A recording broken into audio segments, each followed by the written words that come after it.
देखो बच्चों, कठिन सवाल आसान जवाब। क्योंकि गणित हुआ आसान रे बच्चों, गणित हुआ आसान। अंकों का है खेल निराला, जोड़ घटाओं ने क्या कर डाला। क्योंकि गणित हुआ आसान रे बच्चों, गणित हुआ आसान। शून्य का है खेल अजब, अंकों के संग करे गजब। कभी अंकों को शून्य बनाता या अंकों का मान बढ़ाता।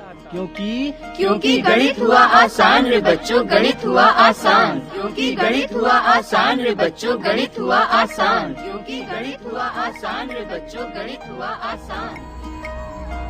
अलवर की आवाज 90.8 FM पर गणित हुआ आसान के एक और अंक के साथ आपके साथ मैं हूं आपका दोस्त बसंत। और आज हम जानेंगे गणित के एक बड़े ही महत्वपूर्ण विषय यानी कि प्रोबेबिलिटी यानी कि संभावनाएं। जब भी हम किसी खेल को खेलते हैं, क्योंकि दो टीमें होती हैं और दो टीमों में कौन पहले खेलेगी, इस विषय की संभावना को जानने के लिए हम टॉस करते हैं। टॉस एक तरफ हेड और एक तरफ टेल। तो ये संभावना जानने के लिए वैज्ञानिकों ने एक इसका आसान तरीका निकाला कि भाई कौन पहले खेले और कौन बाद में। तो इसके लिए टॉस किया जाए। अब टॉस में भी संभावनाएं आ गई कि हेड आएगा कि टेल आएगा। इन्हीं संभावनाओं को जानने के लिए गणित के इस विषय को यूज किया जाता है। हम अपनी दैनिक लाइफ में हर जगह संभावनाओं को तलाशते हैं और उन संभावनाओं को कैसे हम गणित के जरिए अपनी जिंदगी में यूज करते हैं, अपनी लाइफ में यूज करते हैं, बताएंगे आपको IIT अलवर के असिस्टेंट प्रोफेसर सचिन और साथ में है कम्युनिटी स्टूडेंट। बच्चों, मेरा नाम सचिन कुमार वर्मा और मैं IIT इंजीनियरिंग कॉलेज में as a assistant professor job करता हूँ। आज हम जिस टॉपिक पे बात करेंगे उसका नाम है प्रायिकता, क्योंकि प्रायिकता हमारी डिपेंड करती है घटनाओं पर। तो आज हम पहले डिस्कस करेंगे घटनाओं के बारे में। घटनाओं के बारे में जानेंगे कि घटनाएं एक्चुअली कितने तरह की होती है और कैसे कैसे वो एक दूसरे को अफेक्ट डालती हैं। उसमें जिन घटनाओं के बारे में हम जिक्र करेंगे वो है अपने आप में सरल घटनाएं, फिर डिस्कस करेंगे मिश्रित घटनाएं, फिर आपकी पूरक घटनाएं होती हैं, स्वतंत्र घटनाएं होती हैं, परतंत्र घटनाएं होती हैं और परस्पर अपवर्ज्य घटनाएं, उनको डिस्कस करेंगे। और फिर लास्ट वन हम बात करेंगे प्रतिबंध प्रायिकता या प्रतिबंधी इवेंट जो होते हैं, घटनाएं जो होती हैं, प्रतिबंध घटनाएं, उनके बारे में बात करेंगे। लेकिन उससे पहले मैं जानना चाहूंगा आप लोगों का इंट्रोडक्शन, अपने बारे में बताएं। मेरा नाम सर सूर्यांश दीप है। मेरा नाम सर आनंद कुमार है। मेरा नाम बी दीपक रेड्डी है। मेरा नाम सौरभ शाह है। हम शुरुआत करते हैं। सबसे पहले हम पे एक मोस्ट इम्पोर्टेंट घटना होती है जिसके बारे में बात करते हैं, सिंपल इवेंट।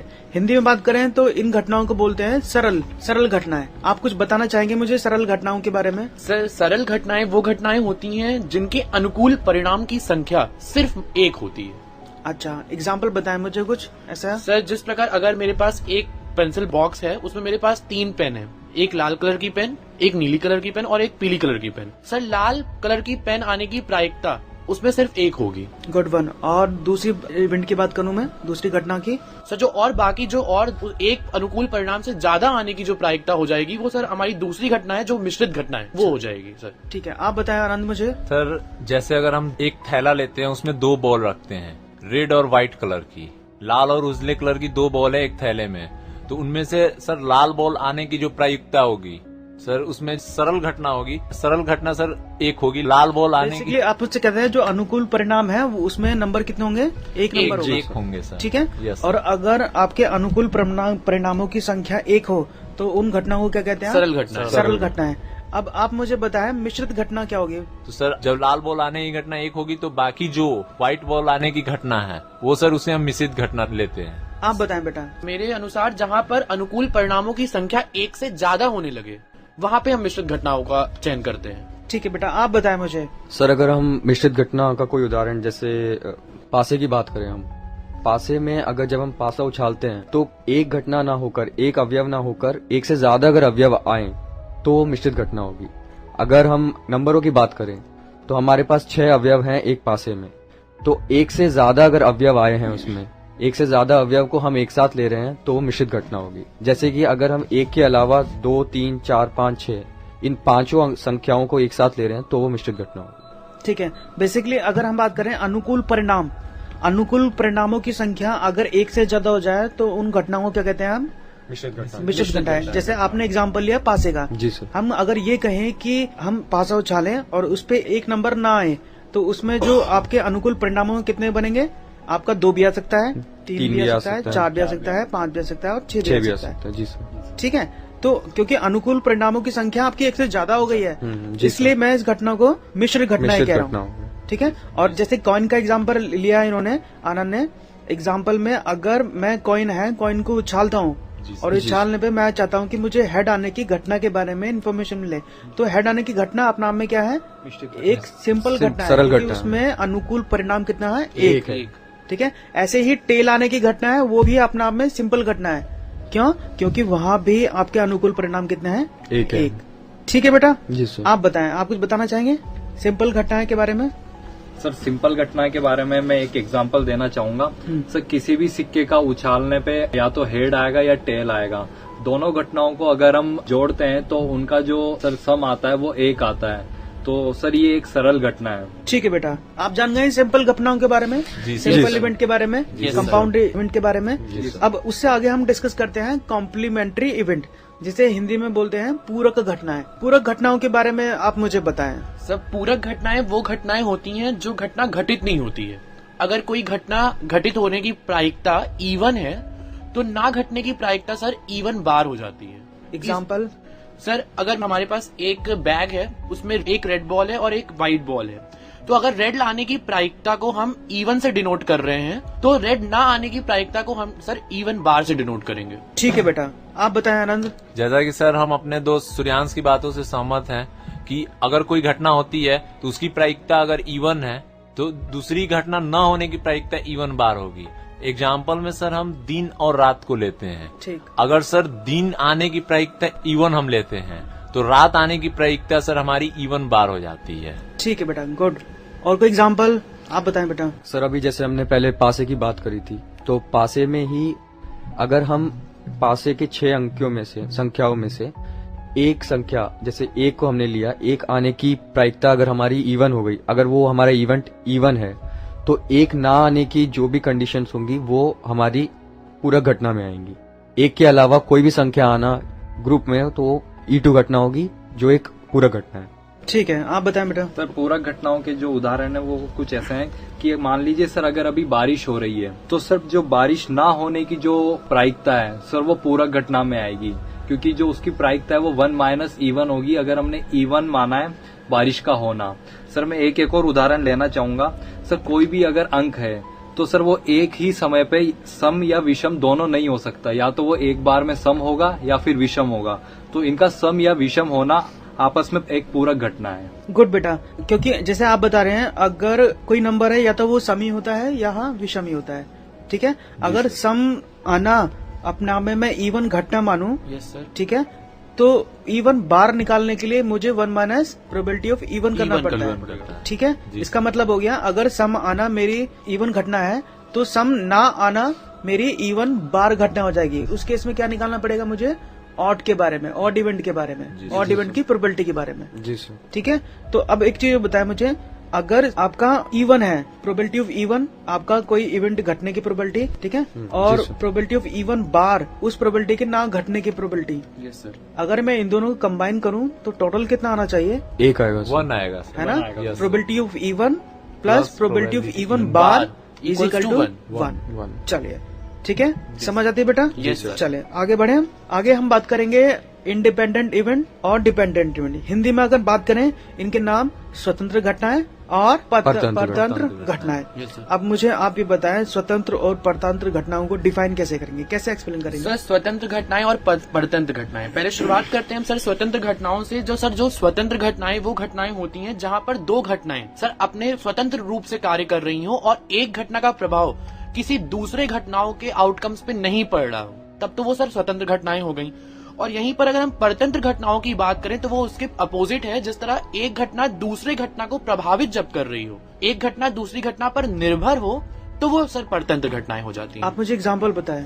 सर अगर स्वतंत्र घटनाओं की बात करें तो अगर हम अपने 2 हाथों में सिक्का लेते हैं जिसके आउटकम्स हेड और टेल है, अगर हमने अपने राइट हैंड से एक सिक्के को उछाला तो उसमें हेड आने की जो प्रायिकता है वो हमारे लेफ्ट हैंड के सिक्के उछालने की प्रायिकता से कोई भी प्रभाव नहीं डालेगी। Good one. और सर अगर हम यहीं पे परतंत्र घटनाओं का उदाहरण लेने की कोशिश करें तो सर जिस हिसाब से एक विद्यार्थी सर मेहनत करता है, जो प्रिपरेशन करता है, उस पे निर्भर होते हैं उसके अंक। जो परीक्षा फल आएगा वो उसकी मेहनत अर्थात प्रिपरेशन पे डिपेंड है। यहाँ पर प्रिपरेशन और मार्क्स एक दूसरे पर निर्भर हो रहे हैं। ये परतंत्र घटनाएं हो गई।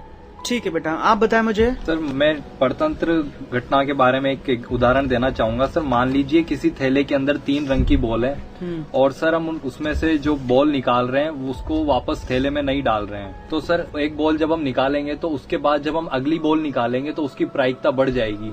उसका प्रायिकता का बढ़ना अपने पिछली वाली घटना पे जैसे डिपेंड कर रहा है, उस पर असर डाल रहा है। तो सर हम इसे डिपेंडेंट इवेंट बोलेंगे, मतलब परतंत्र घटना बोलेंगे। ठीक है बेटा, जैसे आप मुझे बता रहे हैं कि अगर जैसे आपने एग्जांपल बताया, एक बैग में कितनी बोले हैं? 3 बोले हैं। आपने एक बॉल चूज कर लिया, ठीक है। एक बॉल चूज करने की प्रोबेबिलिटी कितनी होगी? 1/3। अब आप मुझसे कह रहे हैं कि वो बॉल मैंने निकाली और फाइनली अलग टेबल पे रख दिया। जी सर। अब बैग में कितनी बॉल होगी? 2 बॉल। 2 बॉल। अब मुझे एक बॉल निकालनी हो तो आप कितनी प्रोबेबिलिटी होगी? Sir 1/2 sir. ठीक है। फाइनली जो पहली वाली बॉल वो निकल गई तो टोटल नंबर परिणाम कितने हो गए? घट गए, है ना। जिससे वो जो परिणाम, अगर मैं बॉल निकालना पहली बॉल निकालने को इवन घटना मानो और E2 घटना सेकंड बॉल निकालने के लिए मानो, और क्योंकि आपने एक बॉल निकाल के टेबल पे रख दिया है तो फाइनली नंबर ऑफ आउटकम कितने हो गए आपके? कम हो गए। अनुकूल परिणाम भी कम हो जाएंगे, ठीक है। तो फाइनली आपकी पहली वाली घटना दूसरी वाली घटना को अफेक्ट कर रही है। ठीक है बेटा, बहुत अच्छा एग्जांपल। आप बताएं मुझे बेटा इसके बारे में। सर स्वतंत्र घटना का उदाहरण हम दैनिक जीवन से भी ले सकते हैं। बहुत सारे उदाहरण ले सकते हैं। जैसे कि इस समय पर रेडियो पे हमारा कोई शो चल रहा है, जैसे अब मैथमेटिक्स का शो चल रहा है, तो उसी दौरान टीवी पे कोई और शो चल रहा होगा। तो टीवी पे कोई शो आना और रेडियो पे कोई शो चलना, ये आपस में स्वतंत्र घटना है। ना टीवी पे कोई शो आ रहा है तो वो ना रेडियो के शो को पे प्रभाव डालेंगे, रेडियो का कोई शो है तो टीवी के शो पे को प्रभावित नहीं होंगे। ये स्वतंत्र घटना हो गई। और अगर हम परतंत्र घटना की बात करें तो एक और दैनिक जीवन से उदाहरण, जैसे हमें कभी भूख लगती है तो भूख लगने की वजह से ही हम खाना खाते हैं। तो खाना खाना हमारा भूख लगने की वजह से प्रभावित हो रहा है। तो ये एक तरह से हमारा परतंत्र घटना हो गई। आप बताएं बेटा।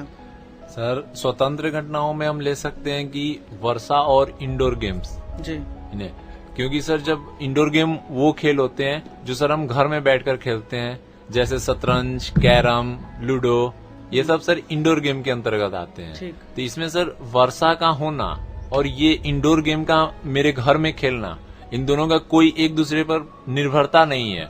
बाहर में वर्षा हो रही है तब भी हम अपने घर में आराम से बैठकर कैरम, चेस, लूडो ये सब खेल सकते हैं। तो ये एक स्वतंत्र घटना हुई, एक दूसरे पर निर्भर नहीं करती है। और दूसरी सर अगर डिपेंडेंट की हम बात करें तो वर्षा और क्रिकेट को हम ले सकते हैं कि अगर बाहर में बारिश हो रही है तो सर हम क्रिकेट नहीं खेल सकते हैं। मतलब बारिश का होना और क्रिकेट का खेलना ये दोनों एक दूसरे पर डिपेंड करता है, निर्भर करता है। एक दूसरे पर डिपेंड करता है, निर्भर करता है सर।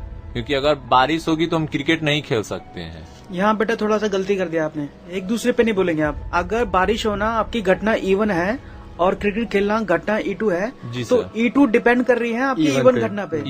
क्रिकेट खेलने की वजह से आपकी बारिश को डिस्टर्बेंस नहीं हो रहा है। नहीं जी सर। ठीक है, तो आपकी जो घटना E2 है वो डिपेंड कर रही है E1 घटना पर। बिल्कुल ठीक है, इस वेज में बोलेंगे कि डिपेंड कर रही है ना। या सर इसका एक और एग्जांपल हम ले सकते हैं। जैसे सर हम रात में जब अगर सर हम घर की छतों पर गर्मी के दिनों में सोते हैं तो देखते हैं कि तारे दिखाई देते हैं। ठीक है। लेकिन जब सुबह होती है और सूर्य उगता है तो उस समय सर हमें वो तारे नहीं दिखाई देते, वो विलुप्त हो जाते हैं। तो ये हम सर कह सकते हैं कि सूर्य का उगना और तारों का नहीं दिखना ये सर डिपेंडेंट घटना है। जी सर। एक ठीक है, मतलब निर्भर करता है, सूर्य के कारण तारे नहीं दिख रहे। बेसिकली तारों का दिखना डिपेंड कर रहा होता है सूरज के उगने या ना उगने पे। ठीक है, हम उससे बात कर रहे हैं। जी सर। चलिए बिल्कुल ठीक है बेटा, क्लियर होती है बातें? जी सर। चलिए अब हम आगे बढ़ते हैं और जानना चाहते हैं कि जो परस्पर अपवर्जी घटनाएं होती हैं, जिसे इंग्लिश में बोलते हैं म्यूचुअली एक्सक्लूसिव इवेंट, उसके बारे में मैं जानना चाहता हूँ आपसे। सर परस्पर अपवर्जी घटनाएं अर्थात म्यूचुअली एक्सक्लूसिव इवेंट्स, ये वो घटनाएं होती हैं सर अगर किसी एक घटना से हम 2 परिणामों की आवश्यकता कर रहे हैं। किसी एक घटना को हम घटित कर रहे हैं और उसमें हम 2 परिणाम लाने की आवश्यकता कर रहे हैं। अगर जैसे सर मैं उदाहरण लेना चाहूंगा, अगर हम एक पासे को फेंकते हैं तो उसमें या तो 1 आएगा या तो 2 आएगा या तो 3 आएगा। एक ही घटना एक समय में घटित होती है। ठीक। तो अगर इसमें 1 लाने की प्रायिकता हम 1/6 और 2 लाने की प्रायिकता तो 1/6, अलग अलग ये घटनाएं घटित होंगी। इसे हम परस्पर अपवर्जी घटनाएं कहते हैं। एक साथ ये दो घटनाएं कभी भी घटित नहीं हो सकती। ठीक है, बेसिकली आप मुझसे बात कर रहे हैं कि दो घटनाएं एक साथ ना घटित हो, उन्हें घटनाओं को हम बोलते हैं परस्पर अपवर्जी घटनाएं। Yes sir. ठीक है, आप बता आनंद। सर, परस्पर अपवर्जी घटनाएं में हम ये उदाहरण ले सकते हैं कि जैसे सर 8वीं कक्षा में हम पढ़ते हैं, उसके बाद ही सर 9वीं कक्षा में जाते हैं। ठीक है, तो मतलब 8वीं कक्षा के साथ ही हम 9वीं कक्षा की पढ़ाई नहीं करते हैं। पहले हम 8वीं पढ़ते हैं, पास करते हैं, फिर 9वीं में जाते हैं। ये दोनों घटनाएं सर एक साथ घटित नहीं होती हैं। बेसिकली 8वीं को पास करना और 9वीं को पास करना दो अलग अलग घटनाएं हैं आपकी, जो दोनों साथ में कभी भी घटित नहीं हो सकती। जी ठीक सर, है, जी सर। आप बताए बेटा, कुछ और बताना चाहेंगे? परस्पर अपवर्जी घटना का एक उदाहरण मैं देना चाहूंगा। सर, अगर हम जैसे मान लीजिए कोई सिक्का उछालते हैं, जी। तो सर उस पे हेड आना और चित आना और पट आना आपस में सर परस्पर अपवर्जी घटना होगी, क्योंकि जब सर चित आएगा तो सर उस पे पट नहीं आएगा, और जब पट आएगा तो उस पे चित नहीं आएगा। सर, मैं इसका एक और उदाहरण देना चाहूंगा। सर, मान लीजिए हमने कोई पासा फेंका, तो उस पे सम अंक आने की जो प्रायिकता है, जब सम अंक आएगा तब सर विषम अंक नहीं आएगा। तो सर ये जो घटना है ये भी आपस में परस्पर अपवर्जी घटना है। ठीक है बेटा, जैसे इन्होंने बताया कि कोई नंबर होते हैं, नंबर या तो आपके ऑड होते हैं, इवन होते हैं, सम होंगे या विषम होंगे। जी सर। और उसमें से कोई भी एक नंबर अगर हम चूज करें, या तो वो विषम होगा या सम होगा। दोनों नंबर एक साथ कभी नहीं होंगे। ठीक है, दोनों नंबर एक साथ कभी नहीं होंगे। तो ऐसी घटनाओं को हम बोलेंगे म्यूचुअली एक्सक्लूसिव इवेंट या परस्पर अपवर्जी घटनाएं। ठीक है, अब हम आगे बात करेंगे सर। जैसे कि सर हम एग्जाम्पल बताना चाहेंगे मुझे इसके बारे में। परस्पर अपवर्जी घटनाएं में सर एक और उदाहरण हम ले सकते हैं कि सोमवार के बाद मंगलवार आता है सर। ठीक है, मतलब ये दोनों घटना, सोमवार और मंगलवार का आना एक साथ नहीं हो सकता। जब सोमवार आएगा उसके बाद ही मंगलवार आता है। ठीक है, तो ये दोनों घटनाएं एक साथ घटित नहीं होती हैं। ठीक है, और कुछ ऐसे एग्जाम्पल? परस्पर अपवर्जी घटना सर वो होती है जहाँ पे किसी एक घटना में दो अव्यय कभी साथ नहीं आ सकते। ठीक है, तो हम कोई भी उदाहरण ले सकते हैं। अगर हम बात करें, छात्रों की बात करें, तो या तो छात्र अपने परीक्षाओं में उत्तीर्ण होगा या वो उत्तीर्ण नहीं हो पाएगा। तो ये दो घटनाएं, ये दो अव्यय हो गए उस घटना के, और ये दोनों परस्पर अपवर्जी घटनाएं होंगी। और अगर हम जैसे अब भी बात करें, इस समय रात हो रही है तो दिन नहीं हो सकता। तो ये दो घटनाएं, जबकि इनकी घटना एक ही है, पर ये दो अव्यय हो गए उस घटना के, रात होना और दिन होना। तो ये दोनों साथ में नहीं हो सकते। तो ये परस्पर अपवर्जी घटनाएं हो जाए। हाँ, आप कुछ बताना चाहते हैं? सर, मतलब इसका यही मतलब होगा, किसी एक घटना के हम दो अपव्यय एक साथ नहीं ला सकते। जी सर, एक समय में एक ही अपव्यय लाएंगे हम एक घटना के। तो आप मुझे बताएं, जैसे मंथ्स होते हैं, महीने होते हैं। अगर मैं बोलूं कि एक महीना जनवरी का है, दूसरा फरवरी का, क्या दोनों महीने कभी साथ में घटित हो सकते हैं? बिल्कुल बिल्कुल। ठीक है, तो ऐसी घटनाओं को क्या कहेंगे हम? परस्पर अपवर्जी घटनाएं। ऐसे ही बात हम करेंगे ईयर्स पे। जी ठीक है, अगर मैं बोलूं कि ये 2014 चल रहा है जी सर। और 2013 क्या साथ में घटे थे? नहीं सर। नहीं घटे थे। तो ऐसी घटनाओं को हम बोलेंगे परस्पर अपवर्जी घटनाएं, क्योंकि दोनों ईयर ही अपने अपने टाइम पे घटेंगे, दोनों एक साथ नहीं घटेंगे। जी सर। ठीक है, जी सर। अब हम बात करेंगे कंडीशनल प्रोबेबिलिटी के बारे में। जी सर। कंडीशनल प्रोबेबिलिटी हिंदी में अगर बात करें तो बोलते हैं प्रतिबंधित प्रायिकता। अब मुझे बताएं, ऐसे कौन से इवेंट होते हैं जो इस स्टेटमेंट को प्रूव करते हो, जिससे आप इसके बारे में मुझे ब्रीफ इंफॉर्मेशन दे सकते हो? सर, प्रतिबंधित घटनाएं वो घटनाएं होती हैं जहां पर, जैसे अगर सर एक घटना E1 है सर, तो E1 के घटित हो चुकने पर घटना E2 ही घटित होती है। ठीक, अर्थात जो घटना E2 घटित हो रही है वो डिपेंड कर रही है E1 घटना के घटित होने पर। बेसिकली आप मुझसे बात कर रहे हैं, अगर दो घटनाएं हैं यस सर। और दो घटना में से एक घटना E1 जो पहले Yes, sir. घटेगी, यस सर। उसको हैपन होना पड़ेगा, उसे घटित होना पड़ेगा। Yes sir. जी फिर सर। जो दूसरी घटना होगी उसके बारे में इंफॉर्मेशन अगर मुझे चाहिए तो मुझे E1 को पहले घटाना पड़ेगा। Yes, finally sir. आपकी जो E1 घटना है उससे इंफॉर्मेशन मिलेगी मुझे E2 के E2 बारे घटना में। के लिए। तो Yes, पहले एक sir. घटना घटित होगी, फिर दूसरी घटना उस पर डिपेंड करेगी। Yes sir. ठीक है, आप मुझसे कहना चाह रहे हैं? Yes sir. एग्जाम्पल बताया मुझे ऐसा कुछ। सर, इसका उदाहरण मैं इस रूप में लूंगा। अगर सर मुझे ज्ञात करना है कि अगर दो कक्षाएं हमारे पास है, 6th और 7th क्लास, और अगर मुझे ज्ञात करना है कि उसमें 60% से ज्यादा प्राप्त करने वाले कितने छात्र हैं, तो सर सर्वप्रथम हम एक कक्षा का चयन करेंगे। दो कक्षाओं में से एक कक्षा का विकल्प लेके एक कक्षा का चयन करेंगे। उसके बाद हम सर पहले कक्षा E1 एक घटित हो गई और फिर सर E2 जो घटना हमारी है, अर्थात 60% अंक से ज्यादा छात्रों जो अंक प्राप्त किए उनके छात्रों की संख्या को ज्ञात करना। फिर सर हम उन 60% अंकों को जान, पहले हमने कक्षा का चयन किया, फिर एक कक्षा का चयन करने के बाद उसके पश्चात हम छात्रों की संख्या को ज्ञात करेंगे जिन्होंने 60% अंक से ज्यादा अंक प्राप्त किए हैं। अर्थात जो E2 घटना हमारी है वो E1 के घटने के ऊपर निर्भर हो रही है। ठीक है बेटा, गुड। अगर जैसे आपने बताया कि अगर मुझे बच्चों का चयन करना है जिनके मार्क्स 60% से Yes, sir. ऊपर के मार्क्स हैं, Yes, तो पहले तो मुझे क्लासों को ही चूज करना पड़ेगा। जी सर। ठीक है, क्लास को चूज करने को घटना को मैं बोल रहा हूँ E1। जी सर। ठीक है, E1 घटना घटेगी तब आप किसी क्लास में एंटर करोगे, और क्लास में एंटर करने के बाद तब आप में मतलब वहाँ सर्वे करोगे, इन्फॉर्मेशन निकालोगे कितने बच्चे ऐसे हैं जिनकी परसेंटेज 60 से ऊपर है, और जो बच्चे 60 से ऊपर की परसेंटेज लेके आ रहे हैं उन्हें आप बोल रहे हो E2 घटना है। जी जी सर। सर। तो E2 घटना डिपेंड करेगी आपकी E1 घटना पर, जो क्योंकि पहले आपने क्लास में एंट्री करोगे, जी सर। 2 क्लासों में से एक क्लास में एंट्री करोगे, फिर एक क्लास में जाके बच्चों की इन्वेस्टिगेशन करोगे किसके मार्क्स कितने हैं। ठीक है, तो बेसिकली E2 घटना जो है E1 घटना पे डिपेंड कर रही है, इसलिए जो E2 घटना है वो डिपेंड कर रही है E1 पे, इसलिए इस घटना को बोलूंगा आप कंडीशनल प्रोबेबिलिटी, Yes, sir. प्रतिबंधित प्रायिकता। प्रायिकता। और कोई इन्फॉर्मेशन बेटा, कोई एग्जाम्पल? सर दूसरा एग्जाम्पल हम ले सकते हैं, 2 शहर हैं, उनमें सर कितने इनकम वाले लोग रहते हैं। अच्छा। अगर इसका हमें सर्वे करना है तो इसमें हम सर पहले तो हम 2 शहर में से उनमें से कोई एक शहर हम सेलेक्ट करेंगे, चुनेंगे, और उसके बाद सर वहाँ कितने इनकम वाले लोग हैं उनके बारे में हम सर्वे करेंगे। तो यहाँ पर सर जो पहले हम शहर जब सिलेक्ट करते हैं तो पहला मान लीजिए कोई पहला शहर सिलेक्ट किए तो उसे सर हम E1 लेते हैं, ठीक है। और फिर वहाँ कितने इनकम वाले लोग रहते हैं तो वो सर उसे हम E2 लेते हैं। तो सर E2 जो है, जो हम वहाँ कितने इनकम वाले लोग हैं वो शहर सिलेक्ट जो शहर है उस पर डिपेंड करते हैं, कौन से शहर आपने कौन से शहर हमने चूज किया है।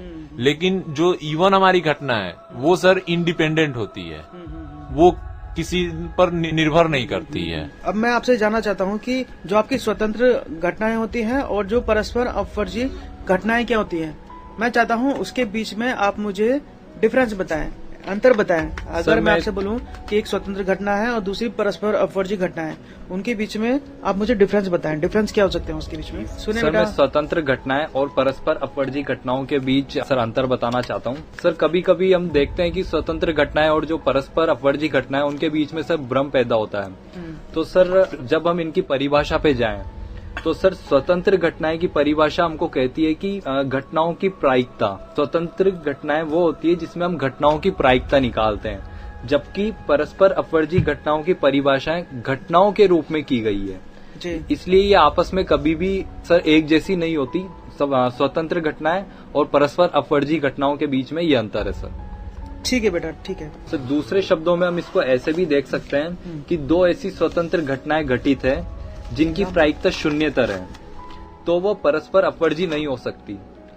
और इसके अलावा यदि 2 शून्यतर प्रायिकता वाली परस्पर अपवर्जी घटनाएं घटित है तो वो स्वतंत्र नहीं हो सकती। जी बेटा, अब मुझे थोड़ा सा और एग्जांपल बताएं, कंडीशनल प्रोबेबिलिटी के बारे में इन्फॉर्मेशन मुझे और चाहिए। सब प्रतिबंधित प्रायिकता, कंडीशनल प्रोबेबिलिटी जिसे हम कहते हैं, वो होती है जब कोई हमारे पास, हमें जिस किसी इवेंट की, सपोज हमें किसी घटना की प्रायिकता निकालनी है, तो वो उस घटना की प्रायिकता उससे पहले घटित किसी घटना पे अगर प्रभावित है, अगर उस घटना की प्रायिकता, तो हमारी प्रतिबंधित प्रायिकता होगी। जैसे अगर हम दैनिक जीवन से फिर से कोई उदाहरण लें, तो अगर हम कभी बाजार जाते हैं तो वहां पे हमें कई सारी दुकानें मिलती हैं, तो वो सारी दुकानें अलग अलग चीजों की होती हैं, जरूरी नहीं कि सभी दुकानें एक ही चीज की हो। तो अगर हम कोई भी 2 दुकान लें और उन दुकानों में किसी दुकान में राशन मिलने की या ना मिलने की प्रायिकता अगर हमें ज्ञात करनी है, तो उससे पहले हमें उन 2 दुकानों में से एक दुकान का चुनाव करना पड़ेगा। तो हमारे राशन मिलने ना मिलने की प्रायिकता उन 2 दुकानों में से एक दुकान पहले चुनने की प्रायिकता पे निर्भर होंगी। तो ये एक तरह से प्रतिबंधित घटना हो गई। और अगर हम जैसे अभी छात्र छात्राओं की बात करें, तो अगर हम इंजीनियरिंग की बात करें, तो किसी छात्र के सेकेंड ईयर में होने की प्रायिकता, ना होने की प्रायिकता हम तभी ज्ञात कर पाएंगे जब हमें ये पता होगा कि वो फर्स्ट ईयर को पार करके आया है या नहीं। तो सेकेंड ईयर में होने ना होने की प्रायिकता फर्स्ट ईयर क्लियर करने की प्रायिकता पे डिपेंड करेगा। अगर फर्स्ट ईयर में होने की प्रोबेबिलिटी को मैं मतलब जो इवेंट है उसको इवन मानूं जी तो सर। जो E2 घटना है सेकंड ईयर में होने की जी वो सर। डिपेंड कर रही है आपके फर्स्ट First ईयर year में में कंप्लीट होने होने की। की। जी सर। ठीक है, तो पहले फर्स्ट ईयर होना कंपलसरी है आपके लिए। जी सर। बिल्कुल। उसका अनिवार्य हो जाता जी है। सर। तो इवन घटना को होना बहुत ज्यादा जरूरी है सेकंड घटना के लिए घटने के लिए। तो ऐसी घटनाएं जो डिपेंड कर रही होती है किसी प्रीवियस घटना पे, जी जो सर। आप उससे होने वाली घटना पे, ऐसी घटनाओं को आप कहते हैं, क्या कहते हैं? प्रतिबंधित घटना। प्रतिबंधित प्रतिबंधित प्रायिकता। घटनाएं। और एग्जाम्पल बताएं मुझे। सर जैसे इसमें हम लोग 2 थैले लेते हैं और उन दोनों थैले में सर रेड और व्हाइट कलर की बॉल है। तो सर पहले उन 2 थैलों में से हमें कोई एक थैला सिलेक्ट करना होगा और उसके बाद उन एक थैले में से फिर हम ये सिलेक्ट करेंगे कि हमें रेड वाली बॉल चाहिए और व्हाइट वाली। तो ये भी सर प्रतिबंधित प्रायिकता का एक उदाहरण हो सकता है। हाँ, जैसे आप बता रहे हैं कि अगर आप पे 2 बैग हैं और 2 बैग में बॉल रखी हैं, 2 तरह की डिफरेंट बॉल रखी हैं जी और सर। आपका टास्क ये है कि आपको एक बॉल चूज करनी है। जी सर। लेकिन चूज कैसे करें? पहले तो आप पे 2 बैग ही है। जी सर। आपकी प्रेफरेंस पहले बैगों पे होगी, पहले बैग चूज होंगे, उसमें से फिर बॉल निकालोगे। निकालनी बॉल आपको एक ही है। जी 2 सर। बैग हैं तो पहले 2 बैगों में से आप चूज करोगे एक बॉल। जी। आई मीन एक बैग चूज करोगे और एक बैग चूज करना घटना क्या है आपकी इवन। जी सर। जब किसी एक बैग में आप एंटर कर जाओगे, एंटर करने के बाद जो दूसरा बैग, जो पहला वाला बैग है, उसमें से आप बॉल निकालोगे कोई एक जी बॉल। सर। तो वो एक बॉल घटना है आपकी E2। जी तो सर। E2 बेसिकली डिपेंड कर गई है आपके बैग चुनने की घटना पर। जी तो सर। ऐसी घटनाओं को जो डिपेंड करती हैं प्रीवियस घटनाओं पर, उन्हें बोलते हैं कंडीशनल प्रोबेबिलिटी कंडीशनल इवेंट बोलते हैं। इवेंट। आई मीन प्रतिबंध। प्रतिबंधित प्रायिकता। उनकी जो प्रायिकता होती है ऐसे इवेंटों की क्या बोलते हैं? प्रतिबंधित प्रतिबंधित प्रायिकता। प्रोबेबिलिटीज। सर मेरा एक प्रश्न है यहाँ पे। हाँ, अभी जब हमने परतंत्र घटनाओं की बात करी थी तो वहाँ पे एक उदाहरण ये आया था कि किसी को भी भूख लगना और फिर उसके बाद खाना खाना, ये परतंत्र घटना में हम देखते हैं कि अगर भूख लगेगी तभी खाना खाएंगे। तो अगर जैसे परतंत्र घटना में ये था कि भूख लगा तो खाना खाया, तो क्या इसे हम प्रतिबंधित घटना में भी काउंट कर सकते हैं? हाँ बेटा, बहुत अच्छी बात। सोचें कि मुझे भूख लग रही है, आई मीन मुझे खाना खाना है। खाना खाना डिपेंड करता है कि आपको भूख लग रही है या नहीं लग रही है। ठीक है, ऐसा तो होता नहीं है कि मतलब आपको भूख ना लगे और तब आप खाना खा ले। मोस्टली ऐसा नहीं होता है ना? तो अगर जी सर। आपको खाना खाना है तो खाना खाना डिपेंड करता है आपको भूख लगने पे, जी सर। है ना? और कितना खाना खाना है वो भी आपको भूख लगने पे डिपेंड करना होता है ना? आपका इंटरेस्ट बन भी रहा है, सब्जी अच्छी बन रही है या नहीं बन रही है, स्वादिष्ट खाना है या नहीं है। तो बेसिकली भूख लगना को अगर मैं इवेंट E1 मानूं जी सर। और खाना खाने को मैं इवेंट E2 मानूं, तो E2 इवेंट हमेशा डिपेंड करता है आपका इवेंट E1 E1 पे। पे। तो ये जो आपने एग्जांपल बताया डिपेंडेंट का, तो इस केस में जो आपका E2 इवेंट है वो डिपेंड कर रहा है E1 पे। जी सर। साथ ही साथ जो E2 इवेंट है वो डिपेंड कर रहा है E1 पे। इसका मतलब कि वो E1 पे टोटली कंडीशनली प्रोबेबिलिटी लॉ को सेटिस्फाई करता है। सर तो क्या ऐसे घटनाएं हो सकती हैं कि वो दोनों परतंत्र भी हों और प्रतिबंधित भी हों? क्या ऐसे मुमकिन है कोई घटनाएं हों? हाँ बेटा, होती हैं बेसिकली। जब हम कंडीशनल प्रोबेबिलिटी की बात करते हैं, जो सेकंड वाली घटना पहले वाली घटना में डिपेंड करती है, यस सर। हमेशा करती है। जी सर। डिपेंड करना ही मैं परतंत्र की बात कर रहा हूँ। जी सर। जी सर। परतंत्र घटनाएं, क्योंकि मैंने बोल दिया कि परतंत्र घटनाएं वो घटनाएं होती हैं जो किसी दूसरे पे डिपेंड करें। बिल्कुल। और कंडीशनल प्रोबेबिलिटी जब निकालता हूँ तो मुझे उसमें जो दूसरी घटना को पहली वाली घटना पे डिपेंड दिखाना होता है यस सर। जी है सर। ना? तो ये दोनों ही रूल एक साथ फॉलो करते हैं। जी सर। ठीक है, ऐसी घटनाएं को एक साथ घटित होती हैं, दोनों ही बातें एक ही बात को डिनोट कर रही होती हैं। बिल्कुल। ठीक है, अब मैं आपसे क्वेश्चन पूछना चाहता हूँ। जी सर। ठीक है, अभी थोड़ी देर पहले हमने बात की थी कि भूख लगना और खाना खाना।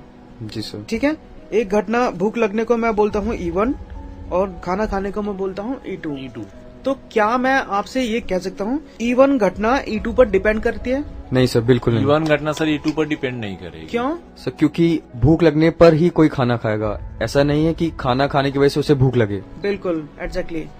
ठीक है, जी तो सर। E2 घटना आपकी E1 पे डिपेंड करती है, E1 E2 पे डिपेंड नहीं करता है। बिल्कुल सर। ठीक है, जी सर। कोई एग्जाम्पल ऐसा बताया मुझे जिसमें मुझे ये बातें होती हो कि E1 E2 पे डिपेंड करें और E2 E1 पर डिपेंड करें। सर जैसे अभी कुछ देर पहले दिन और रात की बात हुई थी, तो सर वही हमारा E2 E1 पे डिपेंड होगा और E1 E2 पे। जैसे अगर अभी दिन है तो रात नहीं होगी और रात है तो दिन नहीं होगी, तो दोनों परस्पर। बेसिकली अगर दिन की बात करें, दिन को मैं E1 मानूं और रात को मैं E2 मानूं, जी तो E2 E1 पर डिपेंड करता है। लेकिन फिर रात के बाद दिन भी आता है, जी सर। फाइनली फिर E1 भी क्या है, E2 पे ही डिपेंड करती है। तो E1 E2 पे और E2 E1 पर डिपेंड करते होते हैं। ठीक है, जी सर। चलें। तो बच्चों, आज हमने जिन घटनाओं को डिस्कस किया वो घटनाएं यही थी। और ये क्योंकि प्रोबेबिलिटी के बहुत इंपॉर्टेंट पार्ट्स होते हैं, प्रोबेबिलिटी इन्हीं घटनाओं पर डिपेंड करती है। ठीक है, तो आज हमने ये डिस्कस किया और उम्मीद है आप लोगों को ये एपिसोड अच्छा लगा होगा। आपको काफी सारी इन्फॉर्मेशन शेयर करने को मिली होंगी। धन्यवाद सर।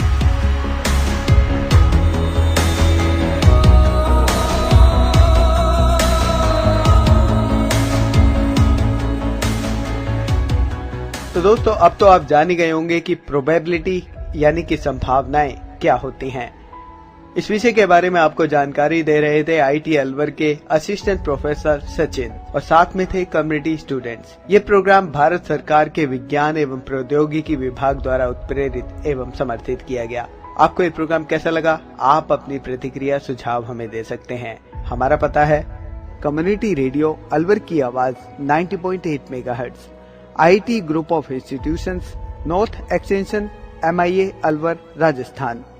हमारे फोन नंबर है 9587908908 और दूसरा नंबर है 0144512190। आप हमें मेल भी कर सकते हैं। हमारी ईमेल आईडी है radioalwar@gmail.com। इसी के साथ अपने दोस्त बसंत को दीजिए इजाजत। नमस्कार।